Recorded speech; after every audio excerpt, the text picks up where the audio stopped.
ಕೇರಳದಲ್ಲಿ ನನ್ನ ಮತ್ತು ಸಿಎಂ ವಿರುದ್ಧ ಶತ್ರು ಭೈರವಿ ಯಾಗ ಮಾಡಿದ್ದಾರೆ ಅನ್ನೋ ಡಿಸಿಎಂ ಡಿಕೆ ಶಿವಕುಮಾರ್ ಅವರ ಹೇಳಿಕೆಗೆ ಕುಮಾರಸ್ವಾಮಿ ಸಖತ್ತಾಗಿ ಟಾಂಗ್ ಕೊಟ್ಟರು. ಹಾಗಿದ್ರೆ ಕುಮಾರಸ್ವಾಮಿ ಹೇಳಿದ್ದೇನು ನೋಡೋಣ A2 ಎದಿರೇಟಿನಲ್ಲಿ.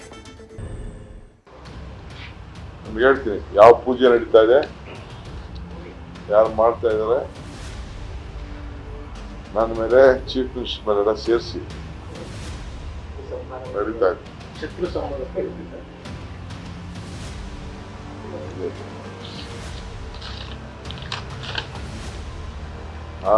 ಶತ್ರು ಭೈರವಿ ಯಾಗ ಕೇರಳ ರಾಜರಾಜೇಶ್ವರಿ ದೇವಸ್ಥಾನದ ಆಸುಪಾಸಿನಲ್ಲಿ ಈ ಯಾಗ ಶತ್ರುವಿನ ಸಂಹಾರ ಯಾಗ. ಈ ಯಾಗಕ್ಕೆ ಪಂಚಬಲಿ ಕೊಡುತ್ತಿದ್ದಾರೆ.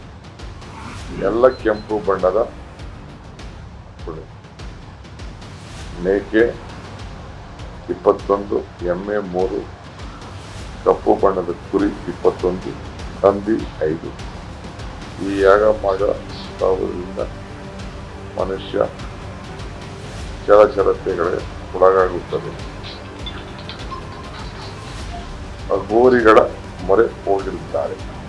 ಕೇರಳ ಸರ್ಕಾರವು ಈಗ ಮಂತ್ರಿಗಳು ಹೇಳವ್ರೆ ನಮ್ಮಲ್ಲಿ ಇದು ಯಾವುದು ನಡೆಯಲ್ಲ ಅಂತ ಹೇಳಿ. ಚೀಮಾರಿನೂ ಹಾಕಿರೋದು ಅಷ್ಟೇ ಅಲ್ಲ, ಆ ಮಂತ್ರಿಗೆ ಹೇಳ್ತೀನಿ, ಉಪಮುಖ್ಯಮಂತ್ರಿಗೆ ನನಗೆ ಸ್ಪಷ್ಟವಾದ ಮಾಹಿತಿ ಇದೆ ಅಂತ ಹೇಳ್ಕೊಂಡವ್ರು ನಿಮ್ಮ ಮುಂದೆ. ದಾಖಲೆ ಬೇರೆ ಕೊಡ್ತೀನಿ ಅಂತ ಹೇಳವ್ರೆ. ಪಾಪ ಅದೆಂಥವು SITಗಳಿಗೆ ದಿನಕ್ಕೆ ಒಂದೊಂದು ರಚನೆ ಆಯ್ತಾವಲ್ಲ, ಇದಕ್ಕೂ ಒಂದು SIT ಮಾಡೋಕ್ಕೆ ಏನಾಗೈತೆ ಅವರಿಗೆ?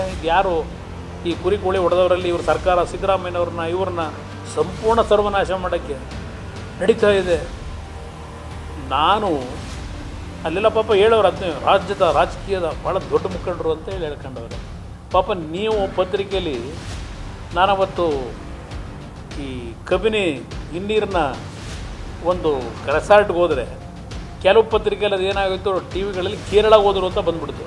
ನಾನು ನೋಡಿದೆ ವಯನಾಡಿಗೆ ಹೋಗೋರೆ ಅಂತ ಕೇರಳಗೆ ಅಂತ.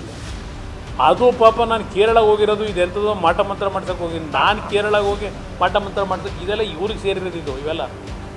ನಾನು ಹೋಗಿದ್ದು ನನ್ನ ಮೊಮ್ಮಗನ ಜೊತೆಯಲ್ಲಿ ಒಂದು 3 ದಿವಸ ಆರಾಮಾಗಿ ಹೋಗಿ ಜೊತೆಯಲ್ಲಿ ಕಾಲ ಕಲ್ಯಾಣ ಅಂತ ಹೇಳಿ ನಾನು ಹೋದರೆ ಆಗಲೇ ದೊಡ್ಡದಾಗಿ ಅದಕ್ಕೊಂದು ದೊಡ್ಡ ಆಪಾದನೆ ನಮ್ಮ ಮೇಲೆ.